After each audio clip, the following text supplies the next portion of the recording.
오늘 하나님께서 저희들에게 주실 말씀은 마가복음 13장 1절에서 13절입니다.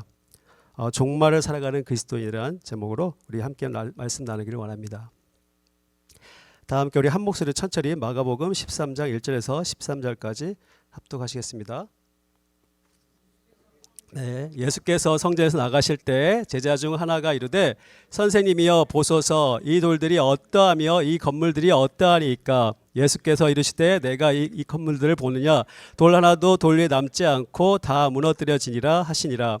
예수께서 감난산에서 성전을 마주 대하여 앉으셨을 때 베드로와 야고보와 요한과 안드레가 조용히 묻되 우리에게 이르소서 어느 때 이런 일이 있겠사오며 이 모든 일이 이루어지려 할 때 무슨 징조가 있사오리까. 예수께서 이르시되 너희가 사람의 미혹을 받지 않도록 주의하라. 많은 사람이 내 이름으로 와서 이르되 내가 그라하여 많은 사람을 미혹하리라. 난리와 난리의 소문을 들을 때 두려워하지 말라. 이런 일이 있어야 하되 아직 끝은 아니니라. 민족이 민족을 나라가 나라를 대적하여 일어나겠고 곳곳에 지진이 있으며 기근이 있으리니 이는 재난의 시작이니라. 너희는 스스로 조심하라. 사람들이 너희를 공회에 넘겨주겠고 너희를 회당에서 매질하겠으며 나로 말미암아 너희가 권력자들과 임금들 앞에 서리니 이는 그들에게 증거가 되려 함이라. 또 복음이 먼저 만국에 전파되어야 할 것이니라. 사람들이 너희를 끌어다가 넘겨줄 때 무슨 말을 할까 미리 염려하지 말고 무엇이든지 그때 너희에게 주시는 그 말을 하라. 말하는 이는 너희가 아니요 성령이시니라. 형제가 형제를 아버지가 자식을 죽는 데 내주며 자식들이 부모를 대적하여 죽게 하리라. 또 너희가 내 이름으로 말미암아 모든 사람에게 미움을 받을 것이나 끝까지 견디는 자는 구원을 받으리라. 하나님의 말씀입니다. 아멘.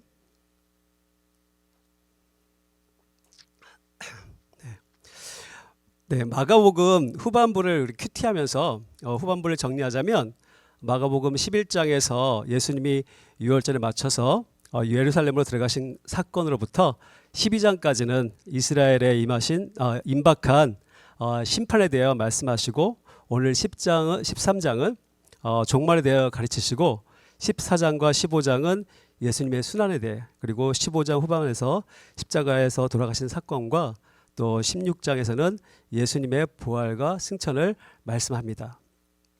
방금 말씀드린 것처럼 우리가 오늘 나눌 13장 말씀은 종말의 때와 징조에 대해 많은 내용을 말씀하시면서 마지막 때 참과 거짓을 분별하고 또 깨어서 끝까지 인내하라고 이스라엘 백성들에게 말씀하십니다. 예수님의 말씀은 언제나 그렇듯이 그 당시뿐만 아니라 현재에도 바로 우리들에게도 동일하게 말씀하고 계심을 우리는 압니다. 오늘 말씀을 함께 살펴보면서 과연 오늘 또 어떤 말씀으로 오늘을 살라고 말씀하시는지 함께 나눠보기를 원합니다. 먼저 다 함께 1절과 2절을 우리 다시 한번 읽겠습니다. 1절과 2절입니다. 예수께서 성전에서 나가실 때 제자 중 하나가 이르되 선생님이여 보소서 이 돌들이 어떠하며 이 건물들이 어떠하니까. 예수께서 이르시되 내가 이 큰 건물들을 보느냐 돌 하나도 돌 위에 남지 않고 다 무너뜨려지니라 하시니라. 네. 1절에서 제자 하나가 예루살렘 성전을 보면서 선생님이여 보소서 이 돌들이 어떠하며 이 건물들이 어떠하니까 라고 하는 말이 어찌 보면 예수님께 질문하는 것처럼 느껴질 수도 있는 표현입니다. 하지만 헬라어 원어에 보면 보소서라는 표현은 보다라는 동사에서 파생된 감탄사로 여기를 보라, 놀랍다라는 감탄의 의미를 나타낸다고 합니다. 그리고 어떠하니까 라는 말도 헬라어로 포타포이 또 포타파이로 역시 감탄사로 웅장하고 또 거대한 건물에 대한 감탄과 놀라움을 표현하는 것이라고 합니다. 즉 예수님께 이 웅장하고 아름다운 성전에 대한 감상평을 요구하는 것이 아니라 보시옵소서 예수님 엄청난 돌들과 대단한 건물들이 아닙니까? 라고 말씀하면서 예수님께 동의를 구하고 또 그 건물을 이제 설명하는 또 감탄하는 그런 상황입니다. 당시에 이 예루살렘 성전이 어떤 성전입니까? 바로 헤롯 성전입니다. 우리가 여러분 아시다시피 첫 번째 성전은 솔로몬이 지은 성전이고 또 두 번째 성전은 유대인들이 바벨론 포로로 잡혀갔다가 돌아와서 지은 스룹바벨의 성전입니다. 그리고 오늘 말씀하고 있는 성전은 예수님이 사시던 당시에 예루살렘을 다스리던 헤롯 왕이 유대인들에게 환심을 사고자 그리고 로마의 권위를 내세우기 위해서 증축하고 있었던 성전입니다.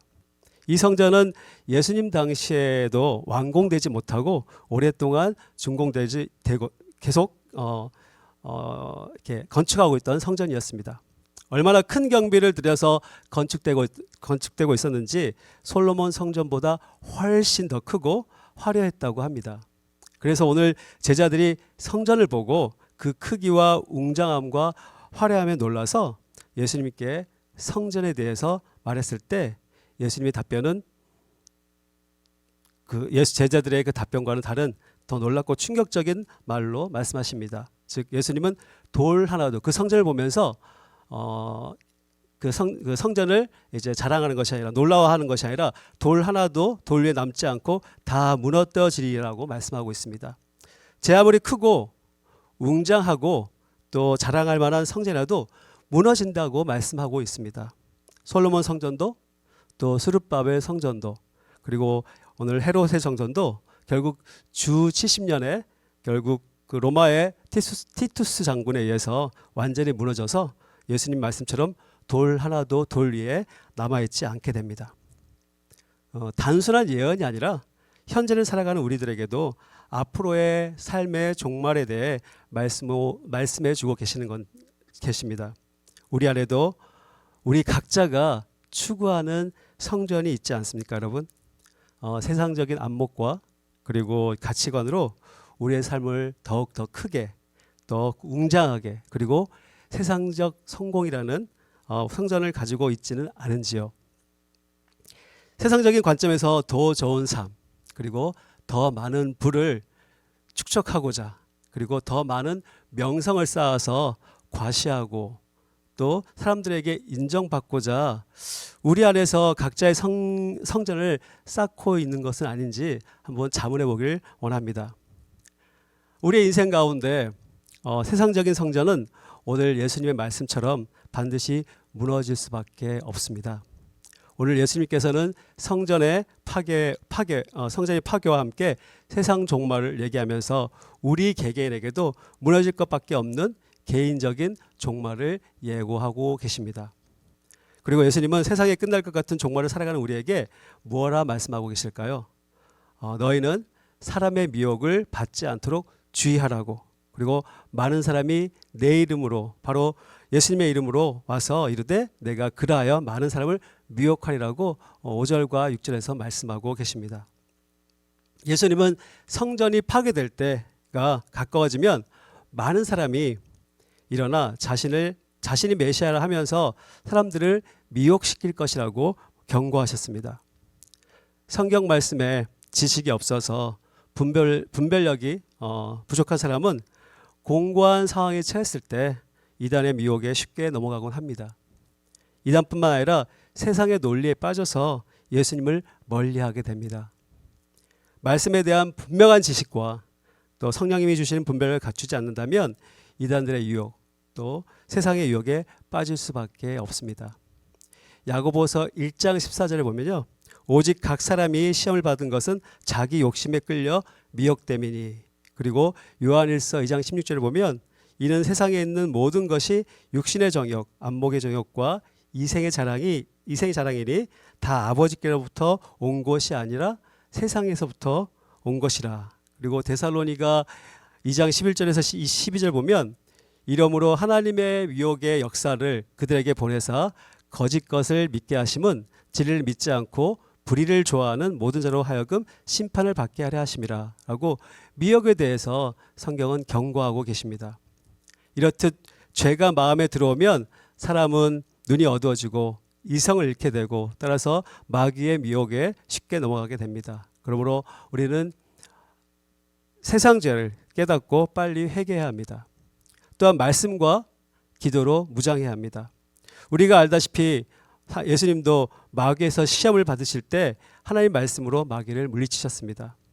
요한복음 8장 32절 말씀처럼 말씀을 알아야 진리를 알아야 그 진리가 우리를 자유롭게 한다고 말씀하듯이 우리는 이 세상의 유혹 또 마귀의 유혹에 이기기 위해서는 말씀과 또 기도로 무장을 해야 한다고 성경은 말씀해 주고 있습니다. 마귀를 결코 두려워하지 말고 피하지 말고 오직 말씀과 기도로 승리하라고 말씀하십니다. 예배소서 6장 10절을 보면 끝으로 너희가 주 안에서와 그 힘의 능력으로 강건해지고 또 마귀의 관계가 능히 대적하기 위해서 하나님의 전신갑주를 입으라고 말씀하십니다. 그리고 베드로전서 5장 9절을 보면 너희는 믿음을 굳건하게 하여 그를 대적하라. 이는 세상에 있는 너희 형제들도 동일한 고난을 당한 줄 알미라 라고 굳건한 믿음에 대해서 말씀하고 있습니다. 우리가 굳건한 믿음을 우리에게 어떻게 주실까요? 바로 성령의 충만함을 통해서 주신다고 말씀하고 있습니다. 바로 우리 다 함께 11절을 읽겠습니다. 11절입니다. 네.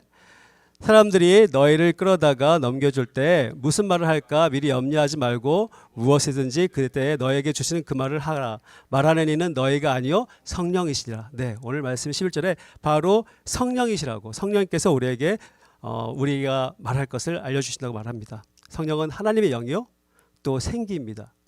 또 그 생기가 들어와서 생명 있는 사람이 됩니다. 또 성령은 또한 능력입니다. 그 능력으로 마귀를 대적할 수 있고 또 이길 수 있습니다. 또 성령은 진리의 영이니 진리의 눈을 열어주어서 또 바른 길을 보게 하십니다. 또 성령은 지혜의 영이니 바른 분별력을 주십니다. 또 성령은 지식의 영이니 하나님을 아는 지식을 날마다 새롭게 저희들에게 주십니다. 그리고 성령은 또 하나님을 경외하는 영이니 우리가 분분을 다할 수 있게 해주십니다. 그래서 사람들 앞에서 아무 염려하지 말라고 우리에게 할 말을 주신다고 오늘 말씀해 주고 계십니다. 또한 사도행전 1장 8절에서 오직 성령이 너희에게 임하시면 너희가 권능을 받고 예루살렘과 온 유대와 사마리아와 땅까지 이르러 내 증인이 되리라 하시니라 하고 말씀하셨듯이 우리 10절에 보면 성령이 충만하여서 또 복음이 먼저 만국에 전파된다고 말씀하고 있습니다.